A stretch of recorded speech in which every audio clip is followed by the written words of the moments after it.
Our speaker today, Dr. Katrina Nichols, is a palliative medicine physician at Bluegrass Care Navigator. She serves as the palliative clinic supervising faculty for the University of Kentucky Bluegrass Care Navigators Hospice and Palliative Medicine Fellowship. She is the medical director of the BCN Healing Transitions Program, a service line developed in partnership with the UK Healing Communities Study NIH HEAL Initiative. She is active in opioid stewardship and pain management committees at the state and hospital-based healthcare organizational levels.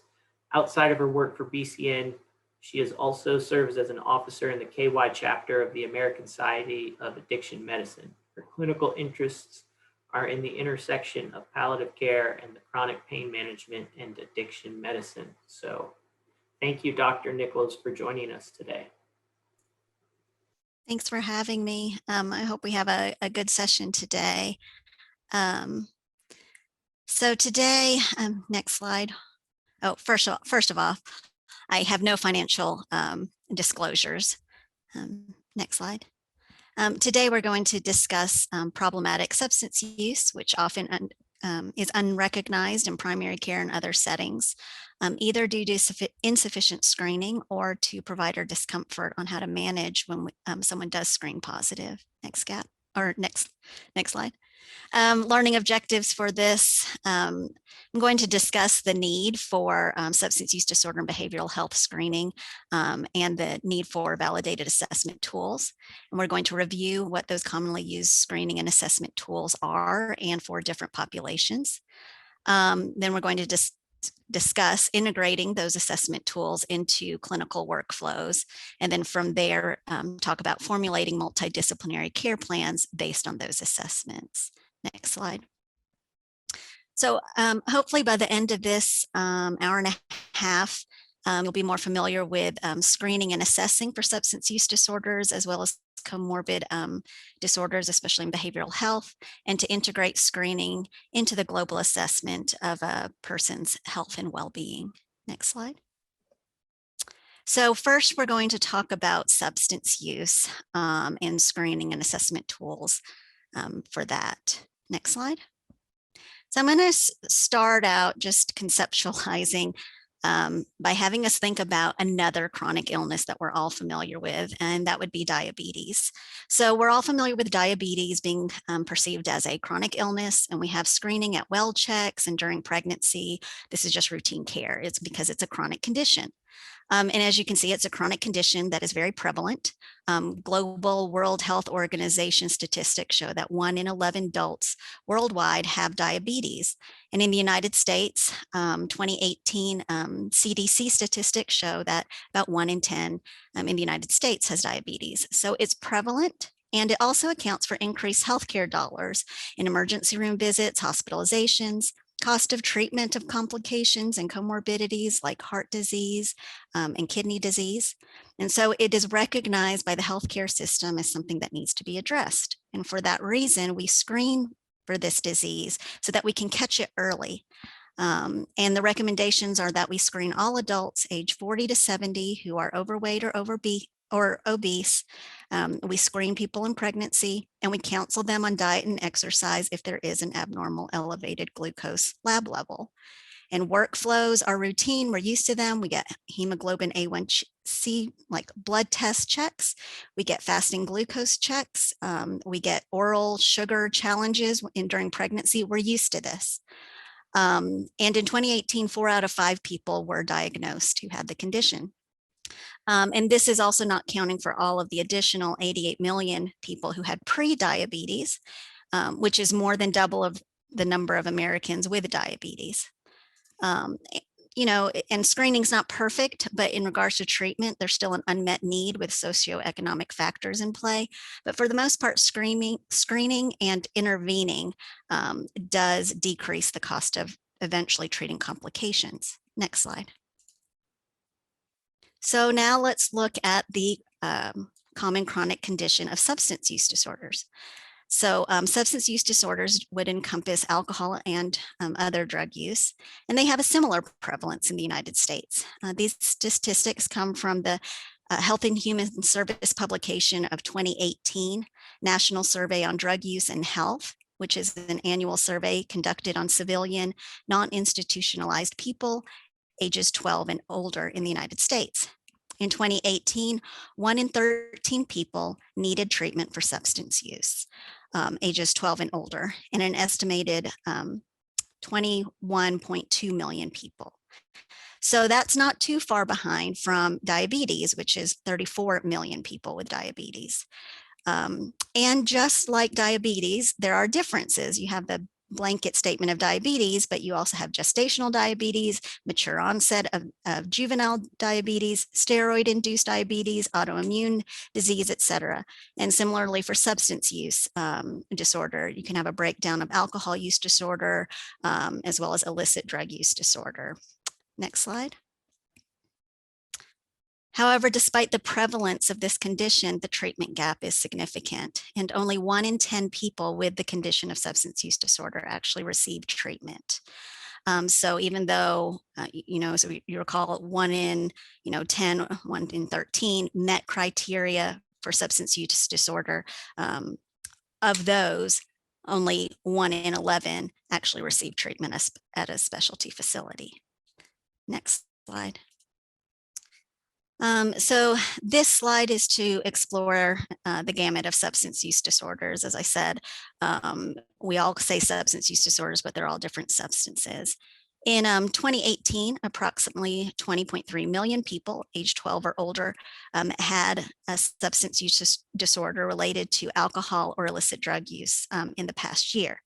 That includes 14.8 million at the top who had alcohol use disorder, and 8.1 million people who had an illicit drug use disorder. But keep in mind that there could be overlap.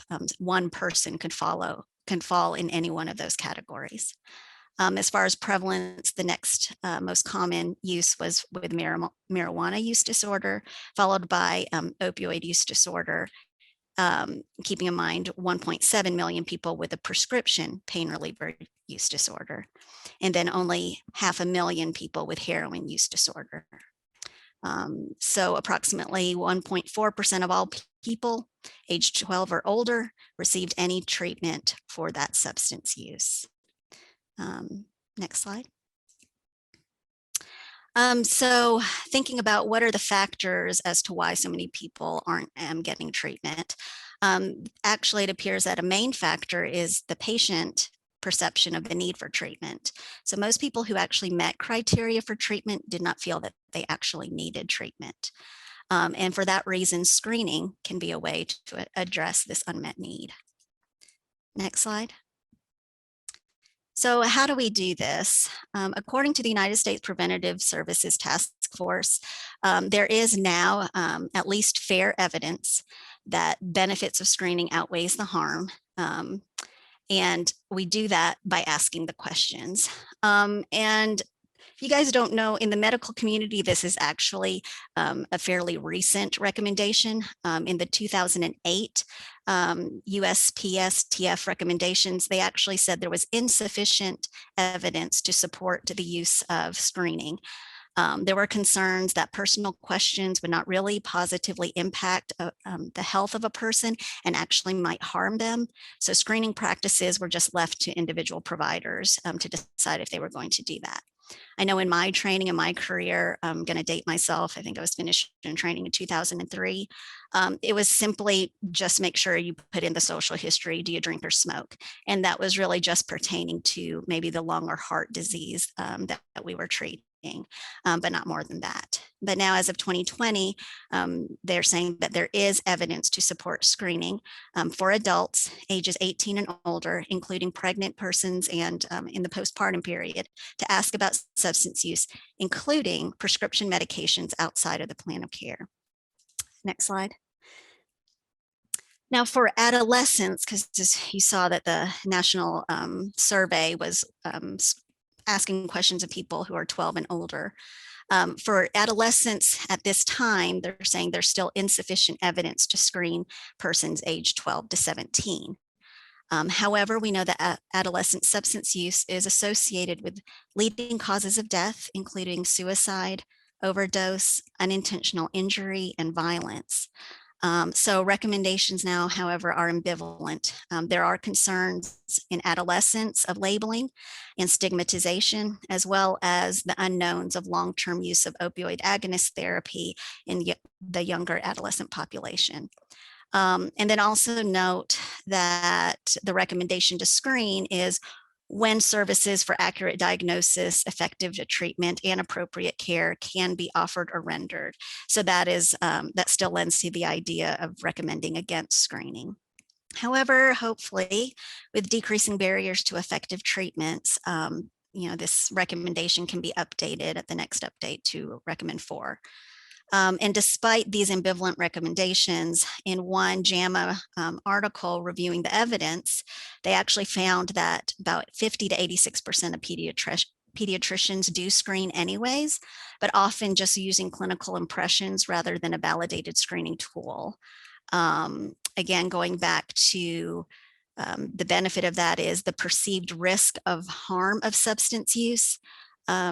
It's important to screen because for adolescents age 12 to 17, they actually had a lower prevalence of perceiving that there was a risk of weekly heroin use compared to people ages 18 to 25.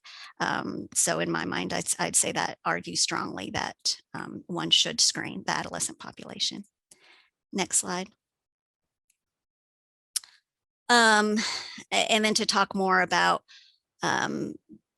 the argument to screen, regardless if you do have access to treatment, keeping in mind that just like diabetes, this is a chronic illness that entails treatment that is both medication and pharmacology as well as behavior change.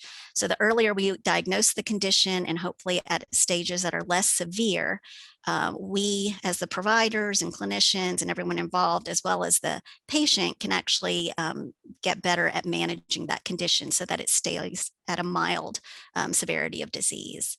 I always try to think of it like, I don't ignore if someone has diabetes or pre-diabetes and just don't think about it unless they're in a diabetic coma and need an insulin drip. We look at it earlier than that. And then similarly, if someone just seems at risk, that is important as a physician because maybe I will see that person instead of just at their annual well check, that I might do it every 6-month hemoglobin A1C. So just realizing that we do that with other chronic conditions and we can do it this way. So screening can be approached as a therapeutic intervention and adjusts how you approach a person. It's not just a checklist to refer them to treatment. It's an opportunity to engage in motivational interviewing skills. It's an opportunity to destigmatize a common condition, and it's an opportunity to address barriers or perceived barriers to getting treatment when they need that. Next slide. So now we're going to move on to how do we actually screen? How do we ask those questions? How do those questions tell us what we need to do next? So we use the SBIRT methodology. It stands for screening, brief intervention, referral to treatment. And the aim is for early intervention for individuals with risky alcohol and drug use that lends to a timely referral for treatment or initiation of treatment. And it has shown to be effective. It's validated in alcohol, tobacco use as well. Next slide. And so from those questions, the questions will let you be able to risk stratify the patient. And this will let you know their individual risk of eventually developing a substance use disorder and what we can do to intervene for that, or if there is somebody who actually needs treatment right away. And a note that specialty treatment can be an integrated care model, even in primary care settings. So it doesn't have to be this specialty treatment facility. Next slide. So these are the tools that we use. This is a common one, and it's just called Brief Screen, which is not very fancy of a name. And these are the questions asked on that brief screen. And if you look in the QR code, you can actually pull it up. And there are introductory statements for the questions to try to avoid judgment and stigma, such as at the top it says, all patients are asked to complete this form because drug and alcohol use can affect your health as well as medications you may take. Please help us provide you with the best medical care by answering these questions below. And this can be done just in the waiting room. Next slide. And this is a different one, kind of the same questions. And this is the NIDA quick screen. There's actually a paper and iPad version available, so it can be done electronically. And then based on the responses of the brief screen and this NIDA drug screening tool, then you go further to use screening tools if it's appropriate. And these have been validated in primary care and emergency room settings. Next slide. And then from those, I call them pre-screeners, then you move on to more in-depth screeners. And these in-depth screeners can also be used in like the waiting room or while you're waiting to be seen. And these screeners assess for the frequency and quantity of consumption so that you can take the next step with that. The nice thing about that last slide with the electronic pre-screener is it will then automatically proceed to the next appropriate screener, like it'll move for the alcohol screener or the drug use screener or the tobacco screener based on the person's response. And then from there, these screeners help you assess the risk. So pre-screeners separate out low risk from moderate and high risk. And then these next ones, like the audit C, separate moderate risk from moderate to high risk and severe risk. Next slide. So this is what the audit C actually asks when it pertains to alcohol. And this is a screening tool that has been validated in different countries. It's also been validated across the different races. So this is a better sensitivity and specificity. I know I always heard about the CAGE questions, but the CAGE questions are yes and no closed-ended questions. This one also gives more information as far as quantity and frequency, which is not asked in the CAGE questions. If you're not familiar with what CAGE questions were, and again, this would be updated version. It's the C for, do you feel like you need to cut down on drinking? A, do you ever feel annoyed if someone, asks you about your drinking? G, do you feel guilty about your drinking? And E, do you ever have an eye opener? So that's something, again, to date me, early 2000s, which was the common tool we use. Next slide. And so these are, like the audit C, the DAST and the assist would have similar questions to clarify quantity, frequency of use. And so it would let us know what we need to do further when we're asking the history. This is much better than trying to just dive in and take a full comprehensive use history from everyone. And I've tried to do that in the past, and it's just not time friendly to try to do that. So these are good tools that can be done before as a physician before I even see them. Okay, next slide. And so these are the questions for the DAST, and you can use a QR code there to see the screener in full. And again, what you do is you do the brief screen or the NIDA quick screen, and then if it does screen that they do use drugs, then you use this one. And then based on the responses, you get their risk. Next slide. And so this tells you how you use the score to tell you what their level of risk is and the indicated action. So if their score is 0, you just congratulate them on healthy behaviors, continue, good work and continue screening for your other conditions. And if they do start scoring positive, depending on the risk, you either offer brief education or you actually provide a brief intervention or you actually start treatment. Next slide. Talking about adolescents, this one, the S2BI, which is screening to brief intervention, is the pre-screener that can separate children and adolescents who are very unlikely to have a substance use disorder, like they've used never or once or only twice ever. And then those who might have a mild or moderate use disorder, those who maybe use monthly, to those who are most likely to be at severe risk, like the adolescents who use frequently. Next slide. The CRAFT, this was developed by the Center of Adolescent Behavioral Health Research at Harvard. The CRAFT asks, just like those others, about frequency of use. It asks specifically about certain substances, alcohol, marijuana, tobacco, and illicit substances. They even ask about vaping. And additional to the CRAFT, they also ask about consequences related to substance use, such as, are they forgetting things? Are they getting in trouble? Are they driving impaired or riding with other persons and the driver is impaired? And the CRAFT also incorporates a quick screen for adolescent depression. And again, all these screeners are not to diagnose, but it is to let you know that you're pretty close to needing to assess the diagnosis. Next slide.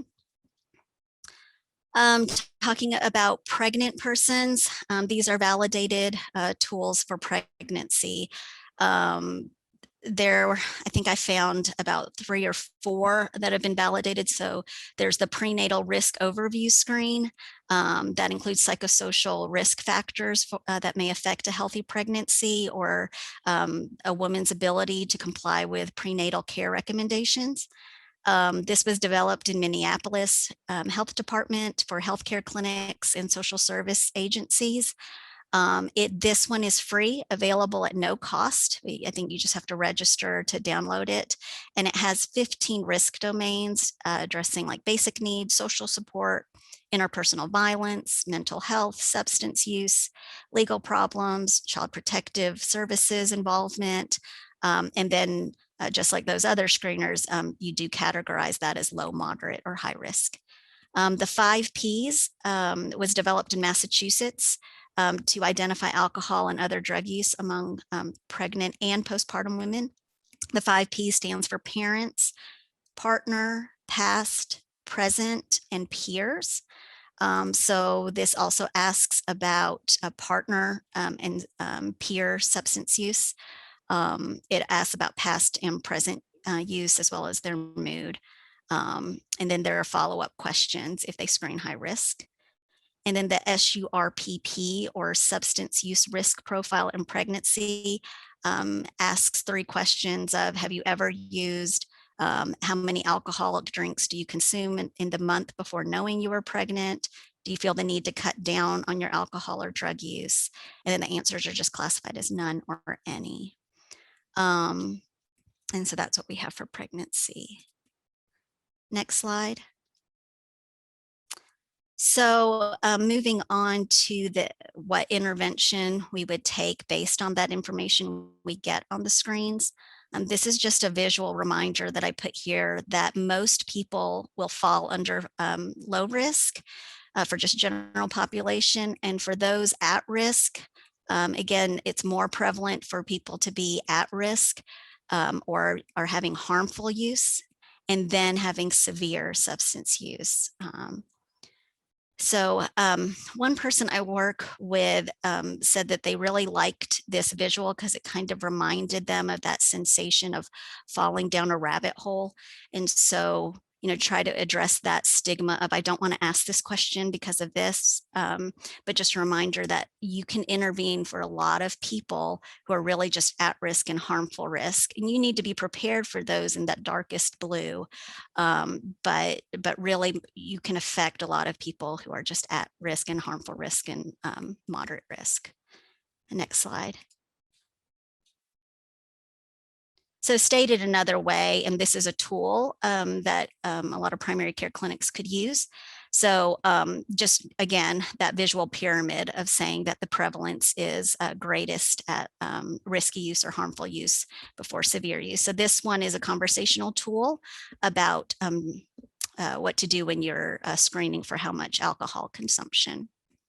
Next slide.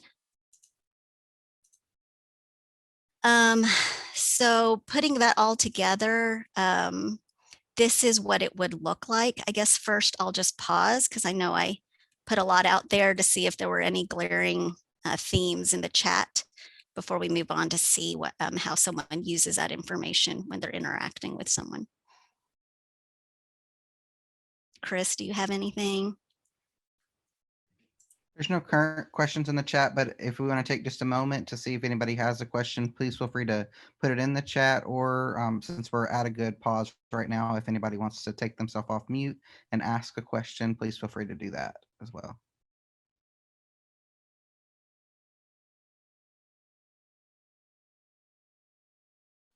Okay. Katrina, do you have a comparison of like how much time some of these screeners take? I know some are very much short form and you can move through pretty quickly, but just for folks who are going to be doing this on the front lines, you know, how long should they budget to do some of these screens?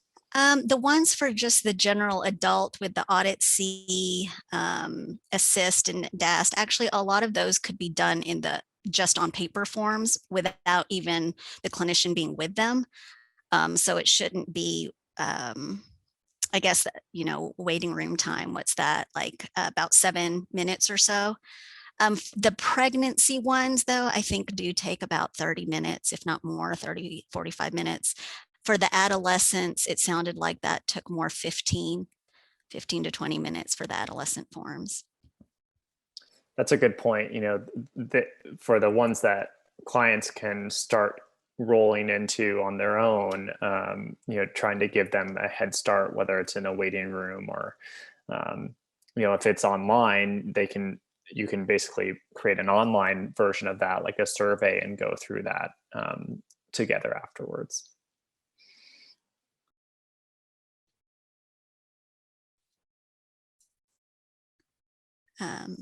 Right. A lot of those screeners are pertinent to postpartum women as well as women who are pregnant. All right, so now we're going to watch this in action with a video. This will be about 4 or 5 minute video.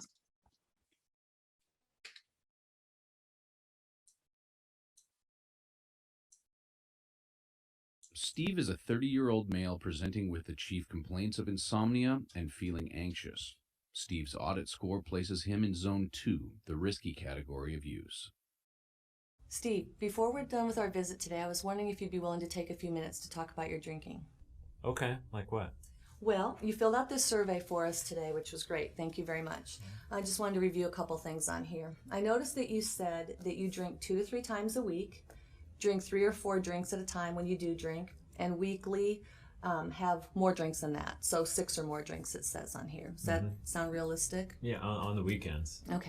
Okay, I just want to let you know I'm a little bit concerned about your level of drinking. We know that excessive drinking can make problems worse or can actually cause health problems at times. And I was just wondering if you thought about the connection between your drinking and things like the anxiety and the insomnia that you came in with today. No, I guess I haven't really thought much of it. You know, I don't really think I drink that much in the first place, so I have a hard time believing that it's causing my anxiety. In fact, on the nights when I don't drink, I have a harder time going to sleep. Well, you're not alone. A lot of people think that drinking helps them sleep better. And in reality, drinking might make you fall asleep faster, but it has what's called this rebound effect. And this rebound effect means that you might wake up in the middle of the night or early in the morning and have a hard time falling back asleep. Well, yeah, I guess I do have about 2 a.m. I tend to wake up on the nights I drink too much. Well, I just wanted to show you this little chart here. For your age as a male, you're drinking more than those at a low risk level. The low risk level for men under 65 is no more than 14 drinks a week and no more than 4 a day. And in this case, a drink is considered 12 ounces of beer, 5 ounces of wine, or 1.5 ounces of distilled spirits. And you're right, you're not drinking as much as some people out there. The way you answered our questions here, you're actually falling in the high risk category, the risky or hazardous category, category 2. Geez, no, I didn't think I was that bad. That's why it's helpful to look at this and give some perspective. On a scale of 1 to 10, what is your readiness to change? 1 being, I don't want to change at all, and 10 is, I really want to change. I don't know. I mean, this is all news to me. I don't want to do anything to put myself at risk, and I've always thought of myself as a pretty healthy guy, I guess I'd put myself right in the middle at a 5. Well, that's great. That's halfway there. What kept you from just giving it a 1 or 2, something lower? Well, you know, I'm training for the marathon, and that's why I'm coming in, is because I need to be able to get my sleep back on track. But I also don't think of myself as a hazardous drinker, and I'm certainly not an alcoholic. So that's why the middle ground, 5. Okay, well, that's a good place to start. So I heard you say your health is important, and you're getting ready to run a marathon, so you want to be able to do what you can to make that successful. And you also were a little bit surprised that you fell into this risky or hazardous category. Yes. Okay, so based on all that information, what are you willing to think about doing to change right now? Well, I think the natural thing would be to cut back a little on my drinking. So what would that look like for you? Yeah, I guess drink no more than maybe 3 or 4 times a week, and on the weekends, which is when I would drink the most, cut back to no more than 5 or 6 beers. Okay. Okay. Well, sometimes when people are ready to make changes like this, it helps if they write down their goals, gives them a chance to see them in black and white. If you were to look at this little form here and figure out where you want to go with your drinking, what would you put down as your goal? Doing the math, I guess, no more than 18 drinks a week. Okay. So that's an improvement. So you're headed in the right direction. I do want to let you know that with 18 drinks a week, you're still falling above this low-level risk category. And it would be my recommendation that at some point you would fall below into this 14 or less a week. But it's an improvement, and it's a great place to start. And I really commend you for your willingness to take a look at this and try to make some improvements. Thanks. So I'm hoping that in your appointment next month, we can touch base on this and see how it's going. Sure. Okay, good. Thanks. Yeah, and I saw in the chat, I think you guys have worked through that with Dr. Oler in earlier sessions with motivational interviewing. So just a recap. So I'm a palliative care physician, and I note in there that that conversation template is pretty similar to challenging conversations that I have with goals of care and end of life planning conversations. You know, it's a topic someone doesn't want to talk about, but needs to move forward. So we use the mnemonic spikes in palliative care, and that's really translatable to that SBIRT conversation and the motivational interviewing techniques.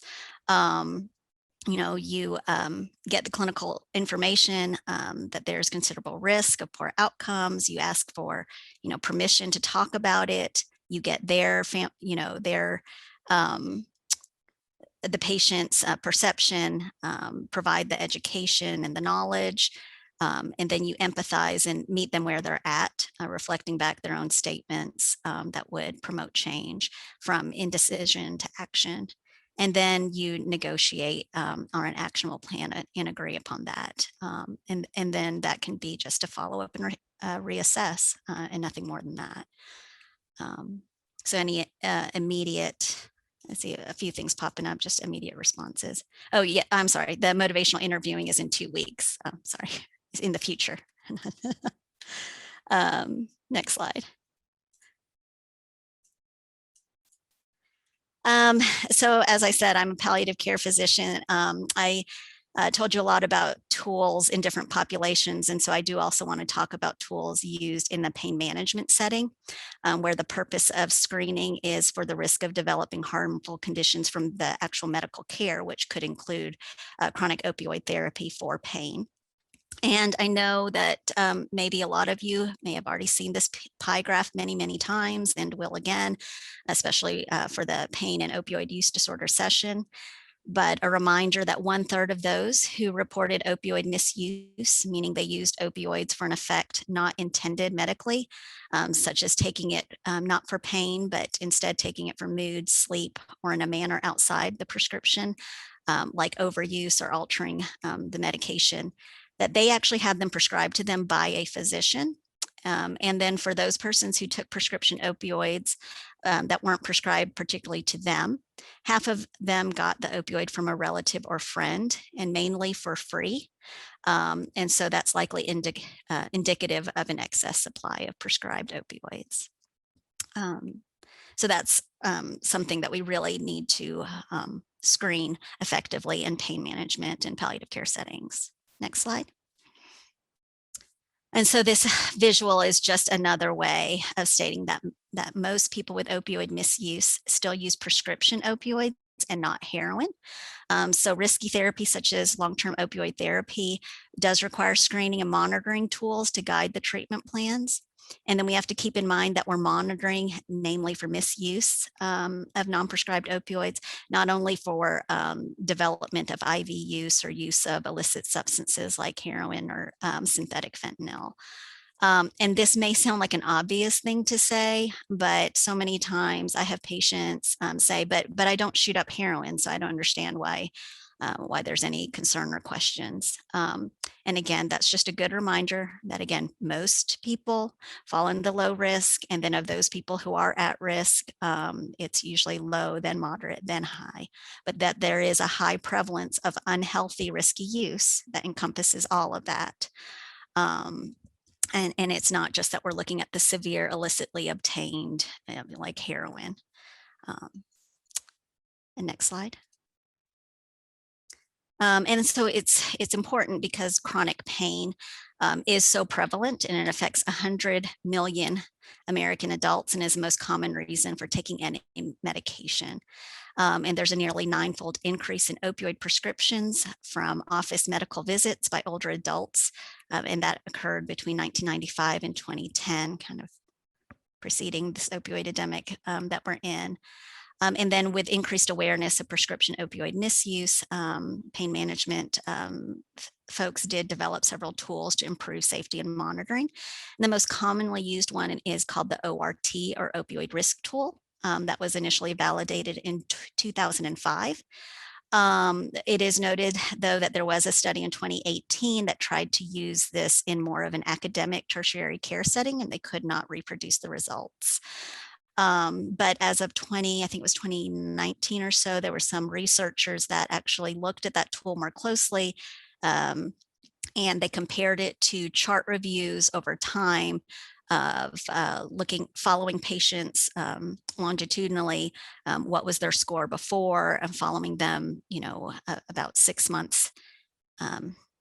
I think actually it was over about 12 to 18 months, and who did actually develop opioid use disorder. And they've updated this, so it's very specific. So it's now called the opioid risk tool for developing opioid use disorder, the ORT/OUD.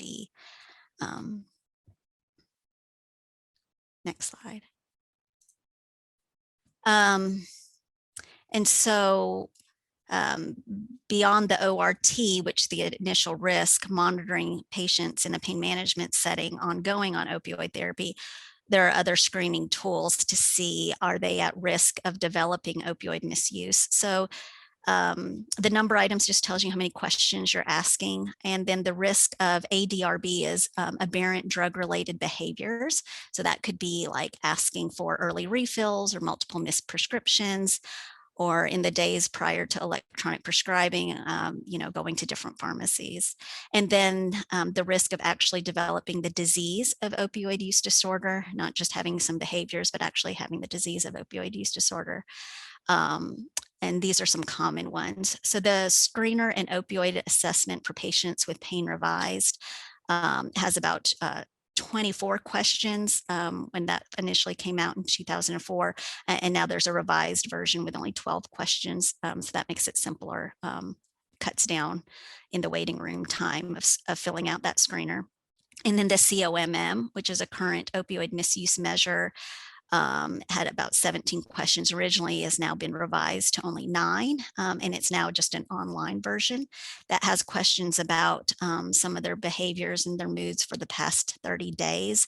Kind of questions like, how often were you angry about feeling like you didn't have enough pain medication, or those kinds of questions. And again, those last two are for ongoing monitoring tools, and they've been validated in pain and primary care settings. Next slide. So just as a summary, that the impact of screening, why it's important to do it, is hopefully to decrease opioid use disorder and alcohol use disorder, because we're going to catch people who are at risk but have not yet developed the disease. And then, as we showed in pain management settings, so that we have better monitoring, so that we can decrease prescription opioid overprescribing, or not catching when patients have developing signs of developing an opioid use disorder. Next slide. And so this is just a summary slide of everything we talked about. All of these can be administered by the clinician, or they can be, at least for these here, these initial screens can be administered even in the waiting room. Next slide. And then for the follow-up screeners that help you risk stratify, again, you can do a lot of these with the clinician or self-administered. And then these are the patient populations and what they screen for. Next slide. And then just a reminder that this is the actual criteria for the diagnosis of a substance use disorder. This one here says opioid use disorder. You just change the substance. That could be alcohol use disorder, cannabis use disorder for this, but this is the DSM-5 criteria to assess, do they have the disease and what is the severity of the disease? You get a lot of information from those screeners, but those screeners are not diagnostic tools or screening tools. So you do have to have follow-up questions with them to see how the use is actually affecting, the consequences and the craving and how they're functioning in life. Next slide. So I'll just pause, and I don't think I see anything more in the chat. Unless someone wants to unmute before I move on to behavioral health screening.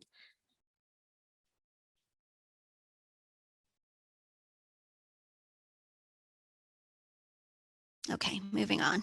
Next slide.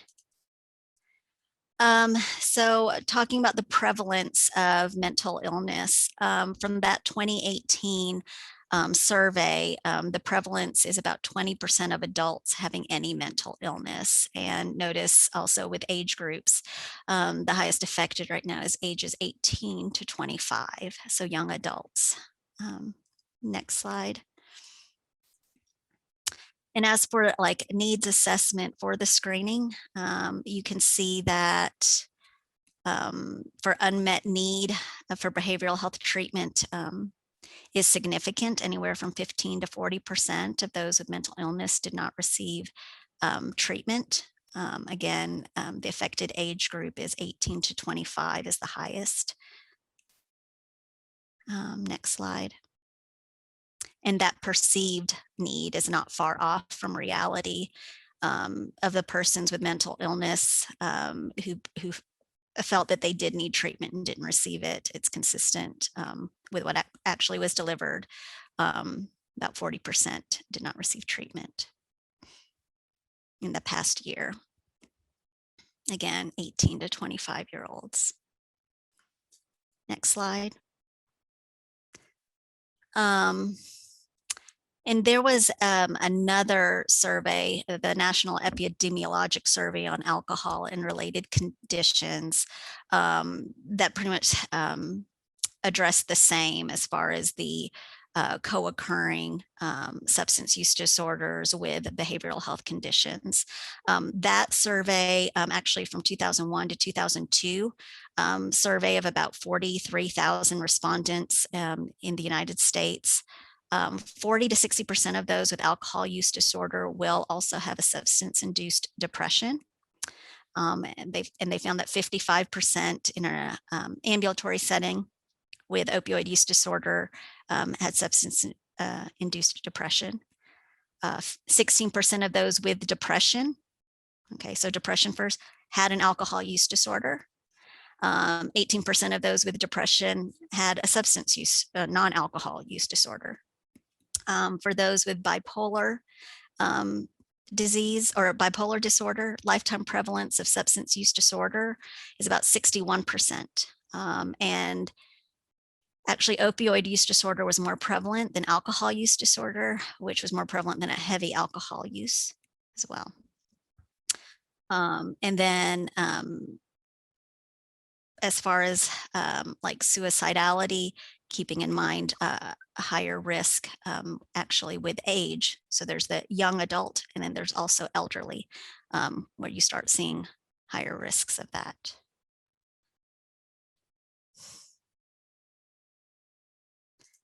Next slide. And this is another graph to talk about adults with both mental illness and substance use and the overlap. Substance use is more common with adults with mental illness compared to those without mental illness. Mental illness severity and having serious mental illness was defined as any emotional, behavioral, or mental illness that was not a substance use disorder, and it was not a developmental delay that did interfere with at least one major life activity, such as being able to maintain employment. So again, there are higher percentages of use of illicit substances and marijuana compared to binge alcohol or opioid use in this population.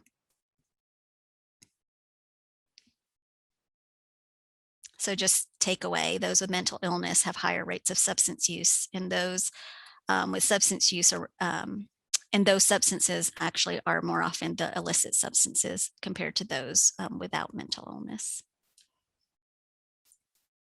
Next slide.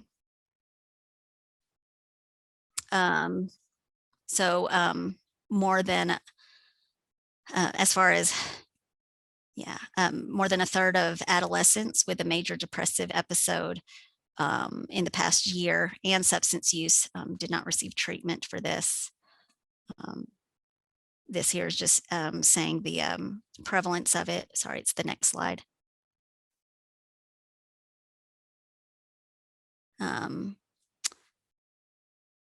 And then among the adolescents with co-occurring major depressive episode and substance use, 5% of them received mental health care and specialty substance use treatment.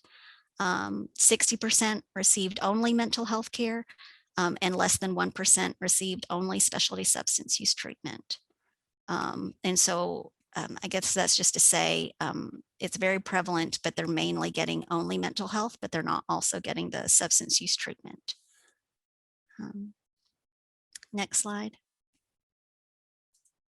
So it's obvious we need to screen because it's very prevalent. Just like substance use disorder screening, we have pre-screening tools for mood disorders. So this one is a pre-screener. It's called the PHQ-4. Pretty much asks the two screening questions for an anxiety disorder and 2 screening questions for a depression disorder. Next slide. And then based on that, you can have a slightly more in-depth screener. This one is called the PHQ-9. This is a quick tool, again, that people can take themselves in the waiting room.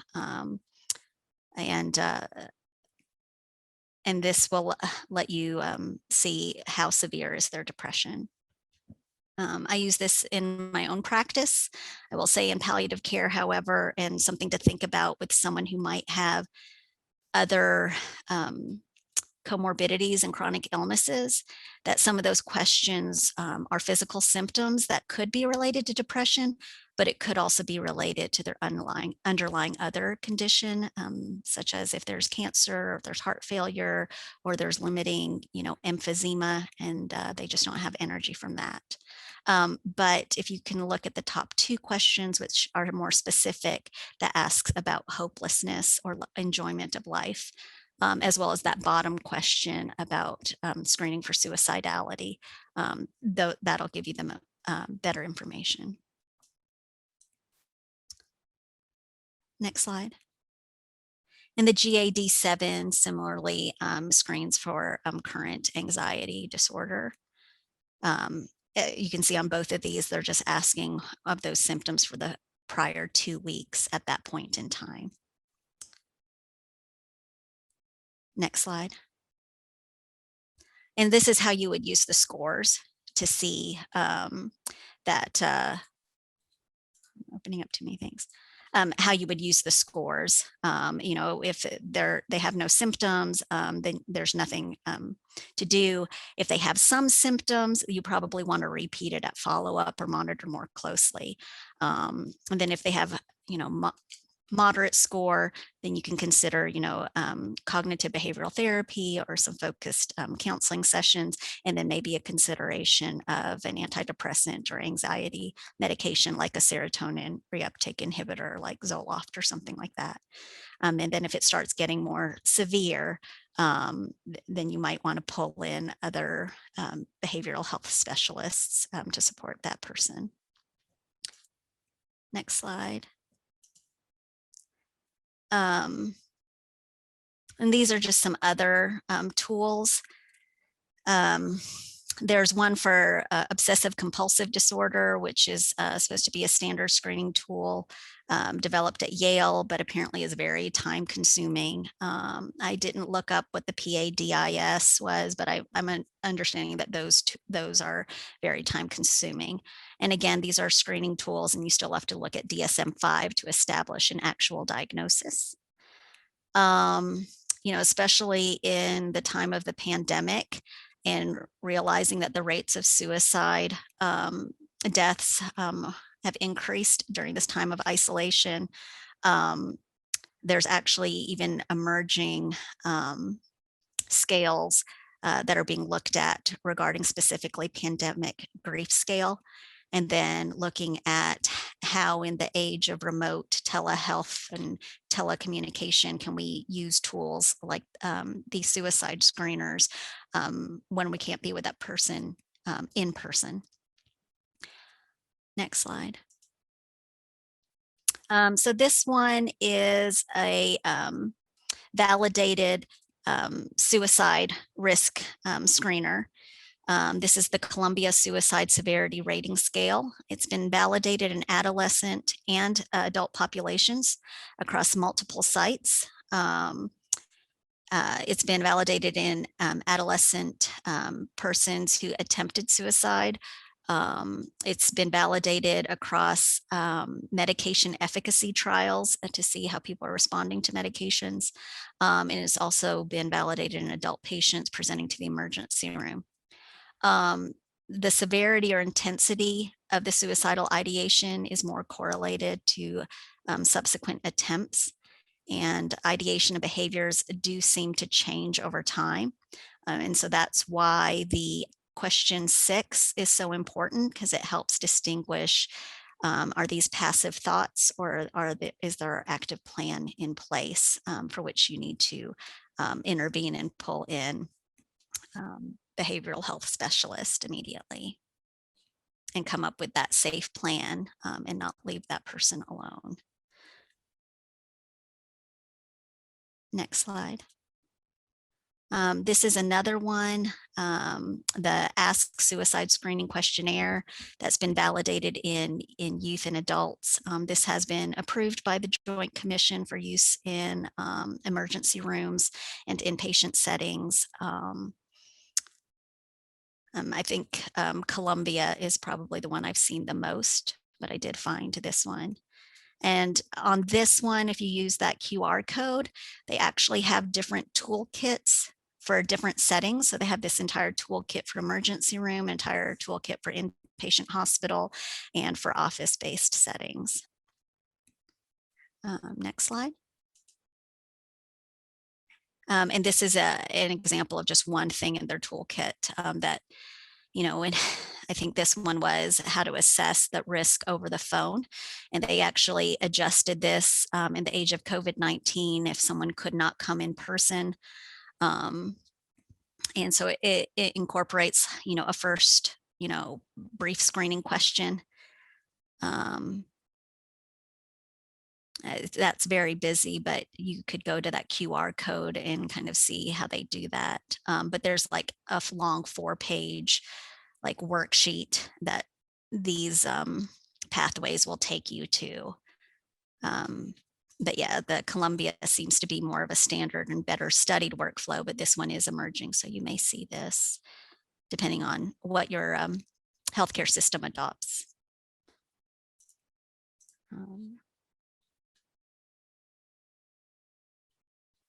Right, so it's important to know where that patient is so that you can direct a first responder to that client if they are high risk or imminent risk. Next slide. And then when we're talking about behavioral health screening, we're talking about suicidality and depression and anxiety screening, keeping in mind that the clients that we're working with, at least many of you on the call here, are working with people with substance use disorders. There may be times when the person you're speaking to is intoxicated.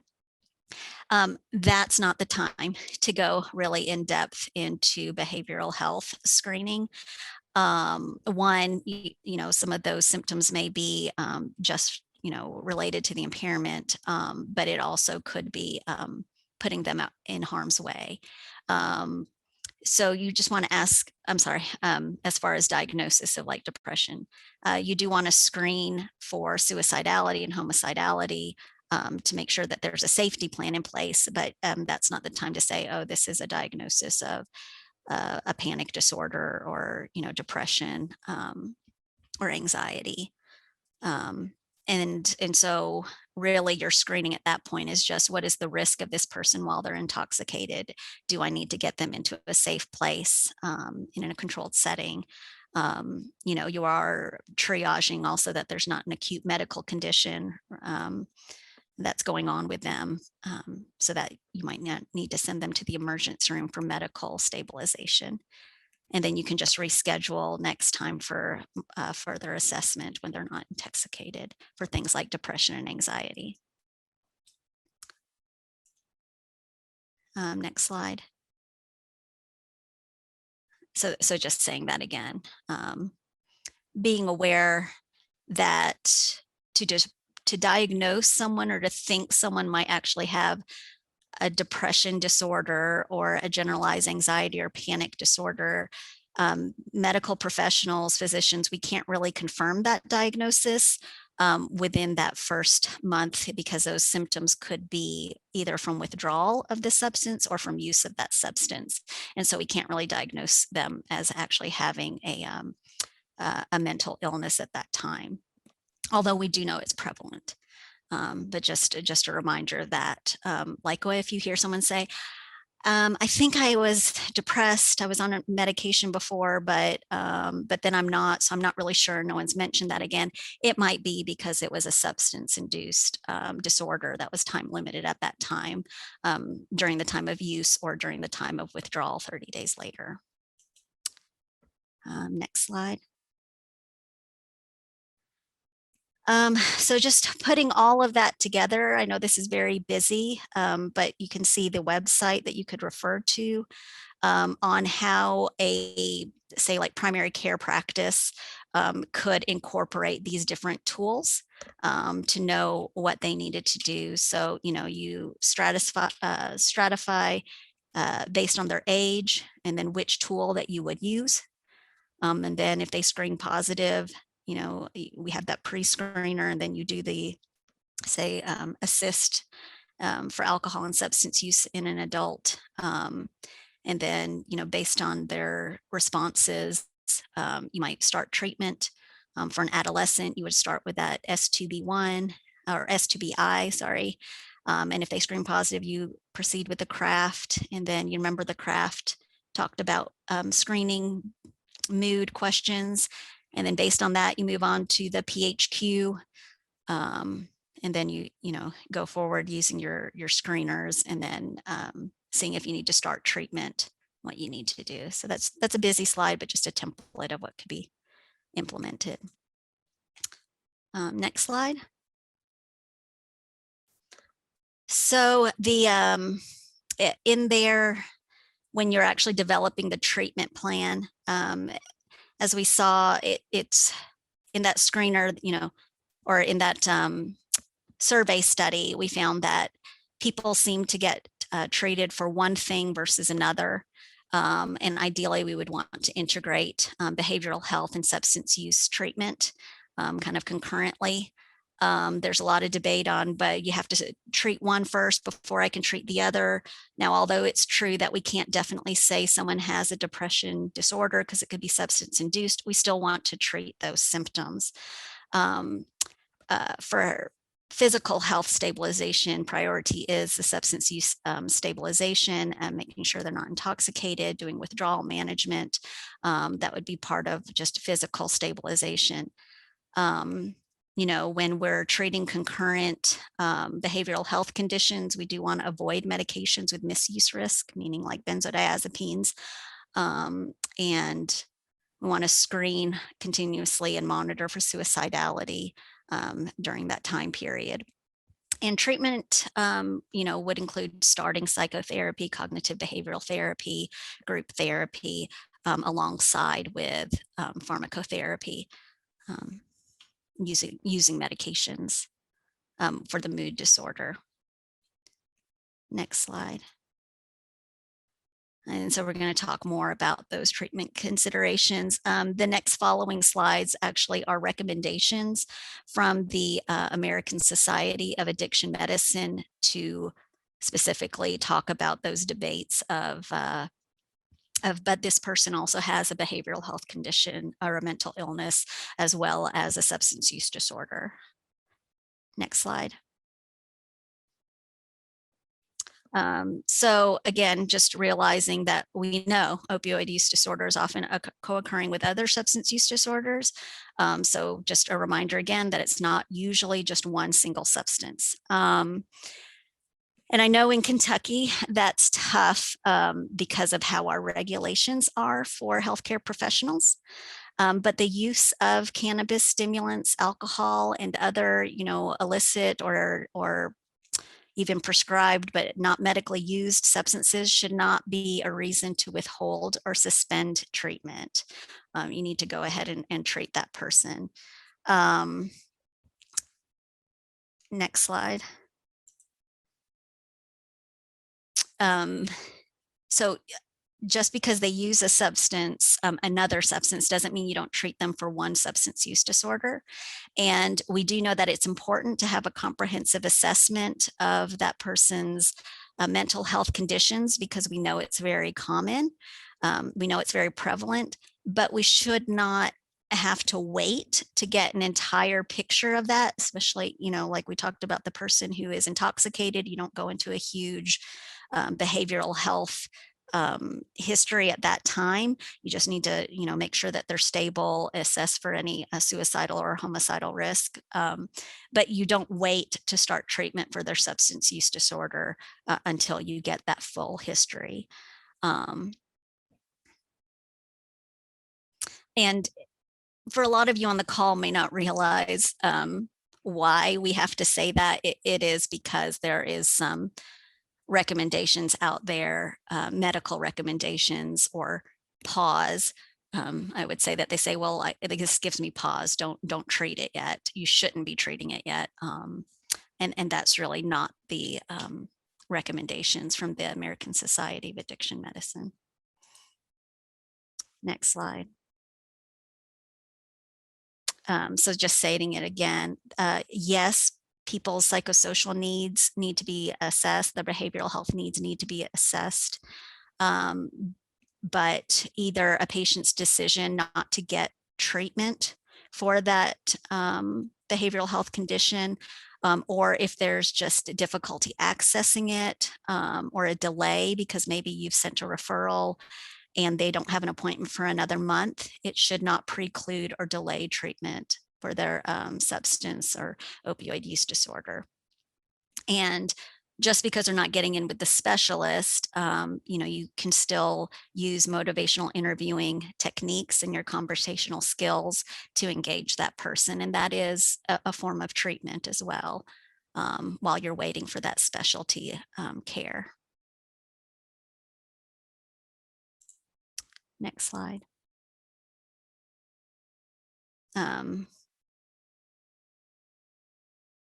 So just saying that again, because the old recommendations were that it's more get them into specialty care.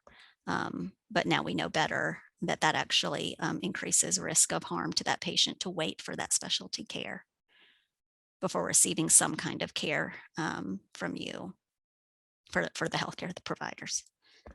And actually for all team members who are involved, even offering the conversational and psychosocial